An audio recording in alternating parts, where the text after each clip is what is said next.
Hi, everybody. I'd like to introduce myself for those of you who don't know me. My name is Dennis Ichikawa. I'm a 9th degree black belt in American Tang Soo-Do Karate.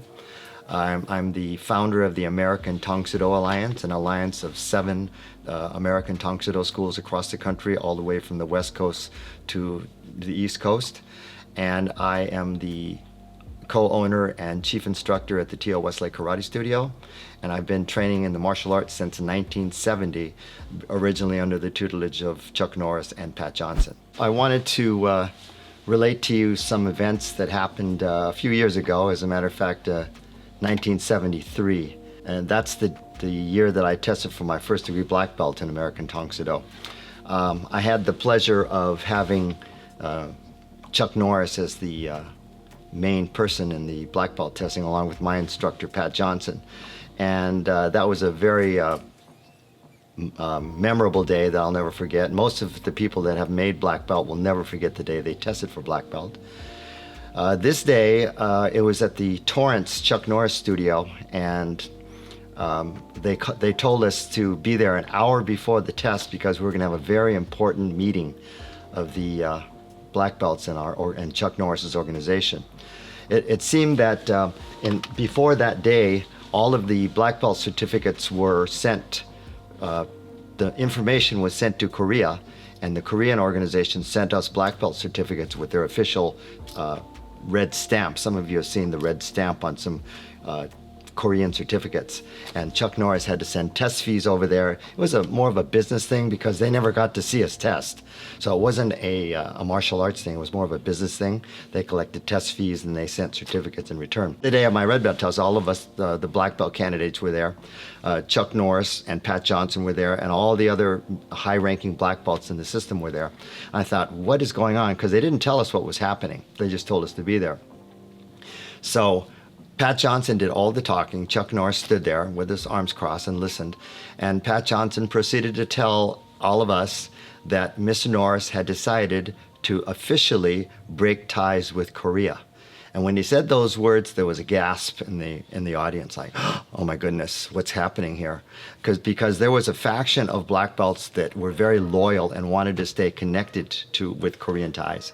And the rest of us who were testing that day, naturally, we wanted to stay with Mr. Norris because otherwise we couldn't test. So what Pat Johnson did, after he explained why he wanted to break ties, because Chuck Norris was an independent entity now, he did not need any ties with Korea, he drew an imaginary line in the mat with his foot. And he said, this is true, he said, you people who want to stay with Mr. Norris, stand on this side of the line, and you people who want to maintain ties with Korea, stand on this side of the line. And then he stopped and he looked around, and about 1/3 of the black belts moved to the stay with Korea side, and 2/3 moved to the stay with Chuck Norris side. And here we were, lowly red belts ready to test for black belt, standing there thinking, oh, I really respect these guys that are staying with Korea. They were some of my most respected and admired black belts. And then here we are looking at Mr. Norris and Mr. Johnson thinking, if I go with Korea, I don't know when I'm going to test. So all of us looked at each other, being unprepared, and we stepped to the side with Mr. Norris so we could test that day, because none of us wanted to wait to test. We were ready to go.